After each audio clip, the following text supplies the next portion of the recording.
So for me, it really started way back in 1997, where I woke up one morning and had no use of my right arm. It was scary. It was something I've never encountered before and thought would never happen to me. Since my profession, my hands are very important. Those are my tools. So I did not know how I was going to go to work that day, work on people. I was going to a massage therapist, hoping that she could work it out and set me on my path, and everything will be okay. But that was not the case. It was become clear to me that that was not going to work. There was something much, much bigger going on that I was not aware yet of what it was, and how it eventually would force me to take drastic action in a different direction.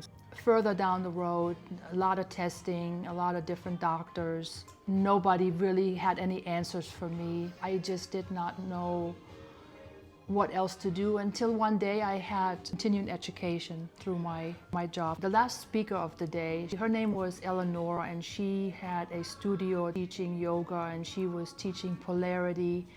And for some reason, I felt really compelled to talk to her when she was done with her presentation, and so I did. And she looked at me and she just said, "You are in a terrible shape." I said, "Yeah, you can say that again." So I needed my hands those were my tools, and they needed to be functional in order to do what I was doing and still do. What was it that you were experiencing that was all over your body?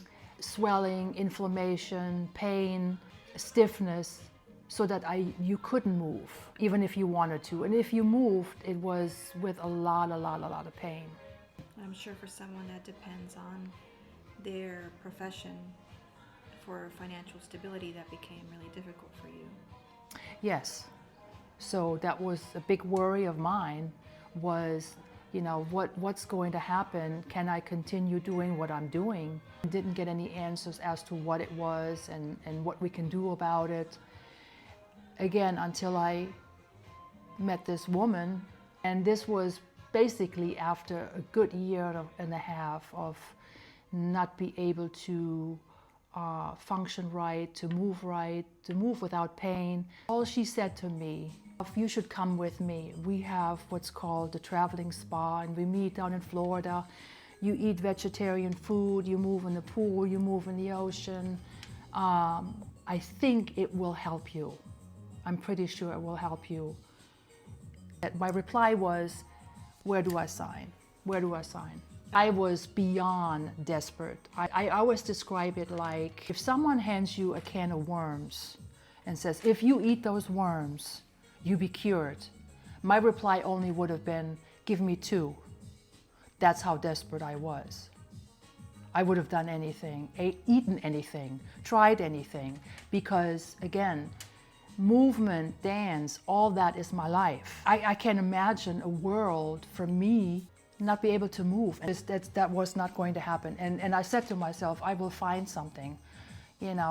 Even as desperate as I was and hopeless, the other side of me is, this will not be the end of end all, because I'm a fighter and I will find something.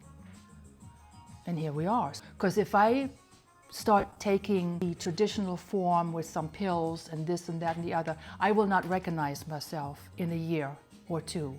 I'm going to be overweight. I'm going to be in the same, pardon my friend, shit show as I am now, with no change, just being drugged up. And I said, that's not the way to go. And I knew it, and it wasn't for me. It just wasn't for me. Long story even shorter, I went down to Florida with her that same year. I can clearly see after 3 days of eating healthy, nutrient-dense food, all the inflammation, all the pain, all the stiffness had gone away, period. There was nothing there. That's where I learned firsthand that food can make you or break you. So I became a vegetarian for about 4 years. It was a total game changer. I knew what I had to do when I came home. I revamped everything that I ate and how I ate. And then I also made it my mission to return every year. It was a non-negotiable for me. And then I discovered a doctor that I still see, and he is a functional neurology-based chiropractor. And he introduced me to water, and not just any water. He was actually giving it freely to his patients. When I was drinking it, I was like, well, it's water. But I can quickly see that it was more than just a water. Just the hydration was different. It was something other than just water.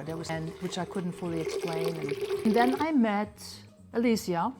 We became acquainted because we worked in the same building, and the topic of drinking water came up one day, and you know, she found out that I was only touching Kangen water. It's like, oh my God. So bringing in the water, it got me to another level. The hydration that takes place with this water it reduces even more inflammation, and it detoxes you on a deeper level. So that has made it even better in the sense of even more range of motion. Now, once I got my own machine, and there was another level that I reached through that. So I knew intuitively I needed to look elsewhere, away from traditional medicine. I had to do that because there was nothing that they said, did, or offered that was remotely helpful. Call it a godsend that I met this woman and ended up in Florida. It probably was. You know, if you don't try to push or force or manipulate what you're supposed to be doing, I think these things just pop naturally into your life without looking for them. At least that's how it feels for me. If I look back on the things that have happened to me, for me, that's how it is. You can't put a price tag on that. You cannot. And things are great. A nice car is great. A nice home is great. A great vacation is all great things. But it all means nothing if you don't have your health, if you can't move, if you can't go where you want to go, do what you want to do. It doesn't mean anything. Nothing. You can't put a price tag on health. It should have priority every day in your life. Even if you don't firmly believe it, that there is help out there and that you can get better, but adopting that mindset is probably very important too. When I go back to traditional, you know, it's like it's more or less, well, that's what you're stuck with for the rest of your life, and you need these pills to do so that you'll be able to function. If you buy into that, yes, then it's probably not good news years down the road. But if you can understand that your body is made to function, your body is made to heal, then you have a shot. There is hope, there is tremendous hope, and there's so much that can be done for you. Do you want to get better? Yeah. Sounds like determination. Yeah. How bad do you want to get better?